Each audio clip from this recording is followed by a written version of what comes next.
Well, I think first and foremost, how many screws did you use on this piece for the Vietnam conflict? So the Vietnam conflict panel is roughly over 20,000 trim screws. Trim screws. Yes. And what's the distinction between trim screws and drywall screws? Drywall screws have a certain size head, and trim screws have a smaller head. So if you're looking at pixel or thinking in terms of pixel, the smaller screw head allows for a tighter pixel. So you get more detail with the trim screws. Yes. Okay. And then can you just kind of go into the inspiration behind this piece for the Vietnam Memorial? This was probably the most important and most difficult to come up with an image because of my Vietnam veterans. I understand, when they came back, they weren't welcome at all. And so in creating a war memorial, how do I bring the attention that these gentlemen that came back were heroes, first of all, and secondly, when a Vietnam veteran sees this memorial, well, they'll embrace it. Mm-hmm. So I looked at different images and was able to come up with the idea that this is what was needed.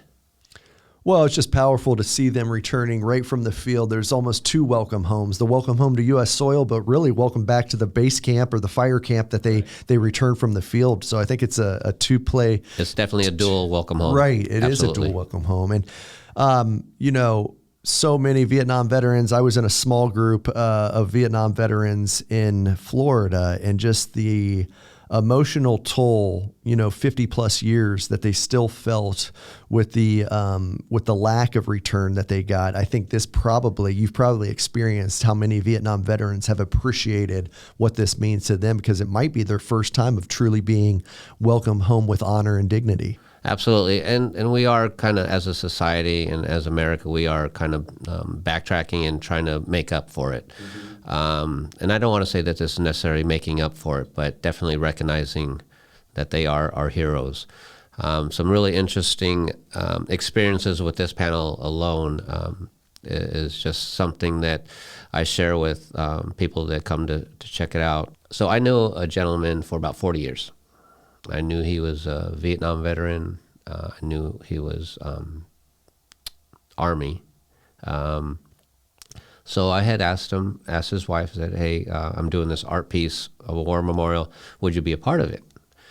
His wife was able to talk him into it, and so they came to my studio. The Vietnam panel was on the OR table, just a handful of screws. There wasn't really a lot at that point. And so I had a screw in one hand, a drill in another. He comes up to me, I said, okay. He grabs the screw, grabs the drill, I said, okay, where do you want it? I said, well, you're Hispanic. Anywhere on the Hispanic. So you have Hispanic, Caucasian, African American. Mm-hmm. So anywhere on the Hispanic guy. So he's circling the table again, one more time. Okay, Joe, where do you want the screw? I said, well, you can do one ceremonious screw, or there's over 20,000 spots, so you can have at it. So he's circling the table, and then he goes, well, I was in Vietnam. We got into a patrol, and we got into a firefight, and I got shot here. So he ends up installing that screw, and he's done. Puts the drill down, and his wife, Pam, goes, Gonzo, put the other ones in. He's kind of looking around, and I had another Vietnam-era veteran with us, Greg, and he goes, yeah, Gonzo, you need to do it. So I kind of step out of the conversation and let the two veterans talk. Mm-hmm. And Greg said, you got to do it, not just for you, but for our brothers that are still suffering from PTSD, suicide, homelessness, the full gamut of issues. So Gonzo looked at me and said, okay, grabs another screw. So he was in patrol, got shot, medevaced out, patched up, put back in the field. He's on his next patrol. So he's walking around, another firefight, and then he gets shot behind that sign. So he installs the second screw, and he's done, puts the screwdriver down. His wife again, oh, come on, Gonzo, got to put the next one. And Gonzo, Greg, fortunately, who's there as well, encouraged him as well. So he grabs another screw, and he's like, haven't I talked about this before? I said, I've known you for 40 years. I've never heard anything. He goes, okay, well, second time around, got shot, medevaced out, patched up, put back in the field. And we're on another patrol. This time I had my grenades on me.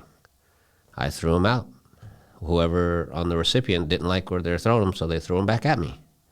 They exploded. He went one direction. He didn't get the shrapnel, but as he was on his way out, he got shot a third time. So then they medevaced him out, patched him up, put him back in the field.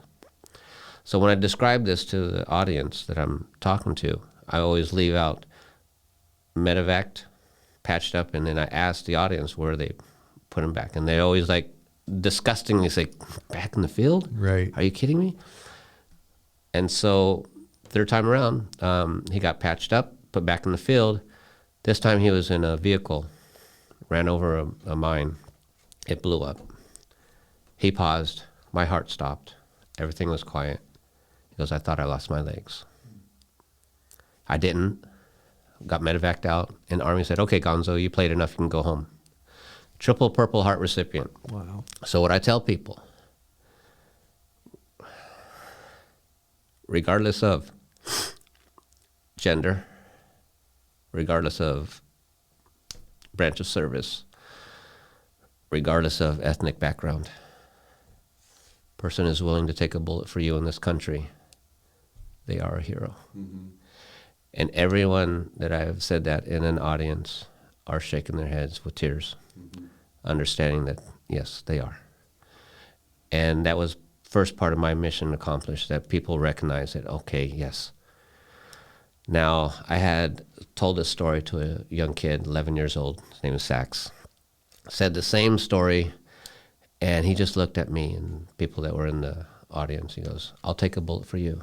I'll take a bullet for you. And again, my heart just like, wow. So he races across the hallway, grabs a kid, younger classmate, tells the whole story verbatim. Mm-hmm. I said, mission accomplished. So the art is designed to not only share the stories, pass it on to the next generation so they could pass it on. And that's what my artwork does. So I had another Vietnam veteran participate. He's in a wheelchair. His name's Ken. And so he put his 2 screws behind that sign. And I asked him, I said, okay, you're in a wheelchair. Are you a Purple Heart recipient? He goes, no, I'm suffering from Agent Orange. So his screws, if you remove that welcome home sign, actually have his screws painted orange. Okay.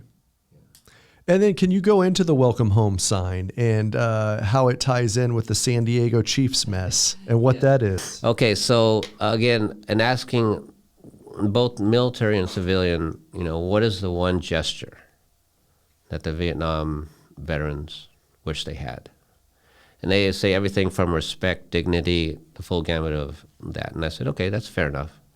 But I realized that the only thing that really, really could have made a difference is just that welcome home. Mm-hmm. So that's when I decided to put the yellow ribbon. So to make it a little bit more special and to include individuals, because the whole war memorial is about 2,000 participants. And so I was able to be at an event where all the Chiefs mess from San Diego was literally gathered. Mm-hmm. And I brought the ribbon and I started having them sign it. So they'll either sign their name or they'll put welcome home. And it just became something that everyone accepts our Vietnam veterans as heroes. And it has helped a lot. I had this on the Midway, and I had a gentleman nicely dressed walk by it, and I was kind of describing the panel, and he said, well, I don't talk about it. I don't talk about anything. I never talked about it to my wife. And so I told him the story about Gonzo. Mm-hmm. And then at the end, he goes, well, there's a reason why I don't talk about it. And he shared that story. And I'll keep it to myself. But the fact that he was able to do that, it's just amazing that, it takes someone recognizing, that you're truly in their arena and understand them, even if you haven't been there. Mm-hmm. And then it just opens up. I mean, there's a lot of healing in this particular panel. Mm-hmm. Well, it's almost like a gateway to their trust, it sounds like. It's very much so. I mean, it's just amazing. Another interesting fact, I had this on the Midway, and I had a Vietnamese family go up to it and start taking pictures, getting all excited about it. And I'm like, well, that's kind of cool, And then I get a little bit closer because I wanted to talk to them and tell them the story about it. And they kept on saying 75, 75, 75. I said, I don't know what that, and it just dawned on me.